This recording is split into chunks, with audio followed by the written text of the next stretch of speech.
regardless of the challenges this year. We can all agree connectivity and social have been crucial both in business and our personal lives. Today, I will share how social and digital continue to be part of a big shift in the current and in the future of work. My goal is to help you understand a little bit better the psychology behind social media, because in many business minds and C-level decision makers, this area is often overlooked and undervalued. We are in a new era of transformation of social, economic, and cultural arrangements, and we need more creative and innovative solutions to foster sustainable growth in business. Social life innovation is here. We cannot escape it, and we have to embrace it. It is helping to solve some of the world's most pressing problems with new solutions such as for trade, distance learning, and mobile money transfers, amongst many others. Social life innovation provides a unique opportunity to think differently about social enterprises and business engagement. One of the keys is the increased focus on science, technology, and innovation. But what happens when companies and countries create incredible solutions? Economists estimate that between 50 and 80% of economic growth comes from innovation and new knowledge. So how do we communicate that to the rest of the world? Although traditional methods of communications will continue to exist, we need to embrace to the digital way that help us go from A to B faster. Which takes me to the social media world. First, let's establish where social media falls within the digital transformation scope, as every piece contributes to the big puzzle that is digital innovation.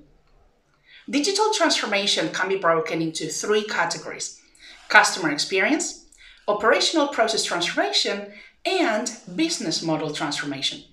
And within these three categories, we can mention the top 5 most used technologies in digital transformation, which include social media, Internet of Things, big data, cloud computing, and artificial intelligence. As you can see, social media is much more than just delivering content to your audience. It is one of the top tools that needs to be included as part of long-term strategies. A few years ago, I created the Social Media Emotional Quotient, which in a nutshell is the art and influence of attracting, creating, and building better business relationships via digital media. Because after a few years of trials and errors, I realized that one of the main reasons businesses and decision makers give up on social is because sometimes they don't fully understand the why behind it. They do not understand the fundamentals of how it all works. Knowledge is always key, and the best part is that it doesn't matter if you created social accounts 5 years ago and did nothing, because what matters in social media, just like in life, is what you do today. We all started at zero at something, but we practiced and practiced to become really good at it. Did you know that as of 2020, there are nearly 4 billion social media users around the globe? These are numbers we cannot overlook anymore. For Turkey, the latest 2020 stats shows there are 54 million users, with a 2.2 million increase between April 2019 and the beginning of 2020. That is a 4.2% increase.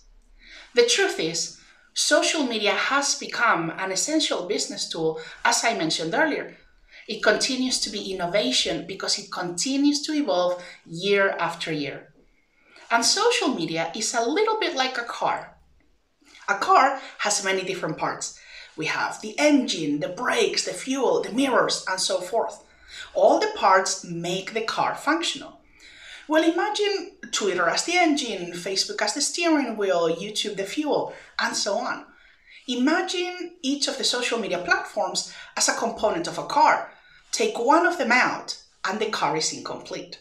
Does that make sense? If you were to take the steering wheel out, would the car drive? No. I mean, you can push it, it will still look good, but it would not be complete. Each platform has its own purpose. They all have their own psychology, and just like a car, you need all of the components for social media to work fully. This metaphor also applies to the digital world in general, because I'm not here to tell you that, oh my God, social media is the next best thing, or that you have to do it or your business will fail, because that's not true. Your business will succeed without it, but social media is one big part for your business to grow. You also need that digital marketing plan, which includes branding, email marketing, mobile solutions, websites, SEO, and so forth. You can survive without social media, but just like a car, social will take you there faster because it can take you from local to global in a matter of seconds. So let me share some of the golden rules, benefits, and key steps to have social dominance. Let's begin with personality. Being a brand doesn't mean you have to be boring or sound like a robot. Social media is about being social. It means you need to find your voice to make your brand likable. Having a voice means letting people know who you are, what you as an individual or brand stand for. That makes you social. It's transforming who we are and what we do in the physical world onto the social verse. Then we have value, and this is truly important. Put yourself in your customer's shoes and ask yourself if what you are offering has any value. If it's not, stop and start over. It is worth investing time in researching what your audience likes. Get them involved, ask questions, because what we like is not necessarily what others might like.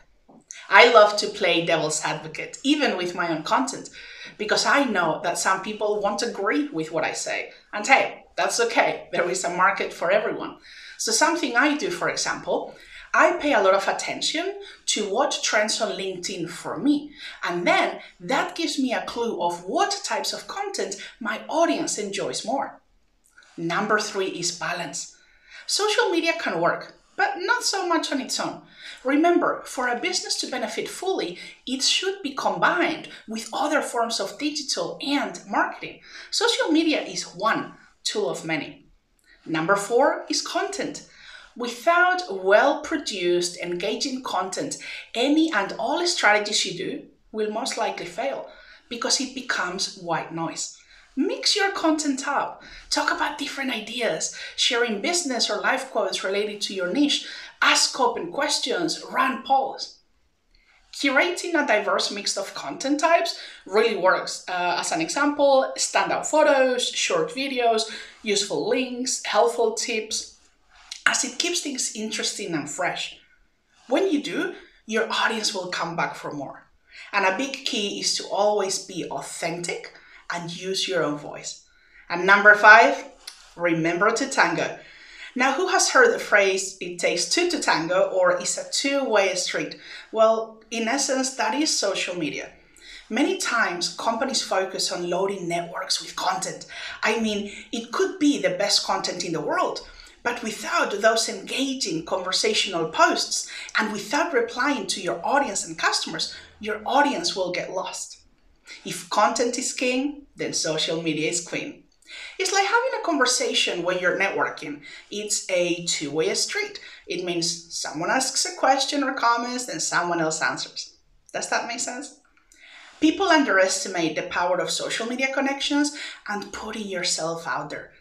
Social media, unless you're a big A-list celebrity or a well-established brand already, is not all about me, I. We have to let our audience know that we care and that we are listening. Share your message, but keep the lines of communication open in both directions. Respond quickly and sincerely when you get messages or comments. And when you combine these 5 golden rules, you create engagement. Engaging means listening and being truly interested in what someone is saying. You don't have to leave this room, and you can have a conversation with anyone, anywhere in the world. You don't have to know them, you just have to find some common ground to get the ball rolling, like I mentioned earlier. We seem to put on this business hat the minute we have a product or service, and we forget that talking to people, not at people, is what will help us be different, because in a sea of sameness, how can we stand out? When so many brands have a product that is similar, individuals that offer the same services, How do we shine bright amongst all of them? Standing out from the crowd is not that easy on the social verse. In a customer's eyes, it can be confusing, just like looking at a bunch of zebras. You see, I personally believe that we all have something magical within us. On one side, you have the magic of the product or the service, and on the other side, you have the magic of you. When you combine the magic of the product and the magic of you together, what happens next is limitless and electrifying. And that is how you will separate yourself from the rest in the social media world. You have to treat social as an extension of who you are. Because if you are proud of what you do and your company or brand, you should put yourself out there. I see many companies be scared or have fear of being online themselves. And you may have a great company, but as we know, it is the human being behind it that makes more of an impact, not the slides you may have in front of you or the logo of the company. Many people will work with you or want your service because of who you are. You don't have to lose your professionalism to keep it real when you transfer from the physical world to the social verse. And when I talk about the magic of you, I talk about the knowledge that you have and the passion for your product, the story, how your company was built, the value and the benefits that you or it bring to the table. You know your product inside out. There is no one better to explain it than you. Hence the importance of being online and embracing social and digital. Internet or not, we're still all human beings. Who is behind all the coding, all the web making, platforms, smartphones, artificial intelligence? There are humans behind it. So remember that each time someone contacts you online. When it comes to benefits of social media usage, the list is quite extensive, so go on Google. But I will give you a quick 5 today. High Google search engine rankings, client feedback, branding, brand loyalty, and free marketing. Can you start to see the bigger picture now? To finish off, let me give you 3 key steps for social and digital media dominance. Number 1, establish clear goals. It is important for your success to understand where you want to go, who your target audience is, and what the purpose of using social media for your brand is. You may want to climb a mountain, but if you don't know which one or what it is, it will be hard to accomplish. Do you want to make some generic noise about who you are, or do you want to promote a product or service? Where do you want your audience to be? Is it local, or do you want to expand globally? Number 2, have fun. Richard Branson once said, a business has to be involving, it has to be fun, and it has to exercise your creative instincts. With so much negativity around the world, people don't want to look at monotonous social feeds. They tune out. We all have a fun side to us whilst still remaining professional. Find your voice. And number 3, when in doubt, do what the pros do. Very simple. Who is your competition? Who do you get inspired by? Go to their feeds, look at, and this is very important, their past content and get inspiration from there. Don't copy, but get inspiration and adapt. When we look at people that we look up to, who are at a different level than we are, what they're doing now might not necessarily work for you because strategies change. As an example, I went through a phase many years ago of doing a lot of paid promotional content, meaning that brands would pay me to advertise on my channels. And that is something that I don't do very often anymore, because now I like to focus on knowledge sharing and different types of collaborations. And even official brand collaborations for me now has a very lengthy vetting process before I say yes and I get involved. Through my social journey, I have had different stages of what I have focused on. This is why it's important to know what your goals are, because not everybody wants the same. Figure out what works best for your brand. Whether a social media platform is on the decline or on the uprise based on new people signing up, all the main platforms have enough active users for you to find customers. So forget what might work for someone else and do your own testing. Remember the saying, it is not the most intelligent or strongest that survives. it is the one that is able to adapt the most. Social media is free. Learning and research is free. So yes, if you do have a budget, you can hire experts who can help you in the different areas of business. But even at a $0 budget, you can still create a pretty decent online presence. All you need is to allocate a time budget, and that everyone can afford. And before I go, I have a big favor to ask you. Today, many golden nuggets are being shared between myself and the other speakers.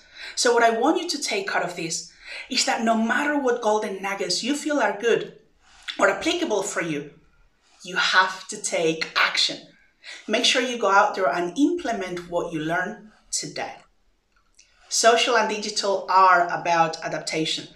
And adaptation is no longer a question of, should I adapt? The question is, when will I adapt? As the famous saying goes, if not us, then who? If not now, then when? I believe emerging technologies will bring value to this new decade we have started. Be bold, take a leap, and take action. It's time to embrace social and digital and discover how creativeness, technology, and innovation can help shape our future.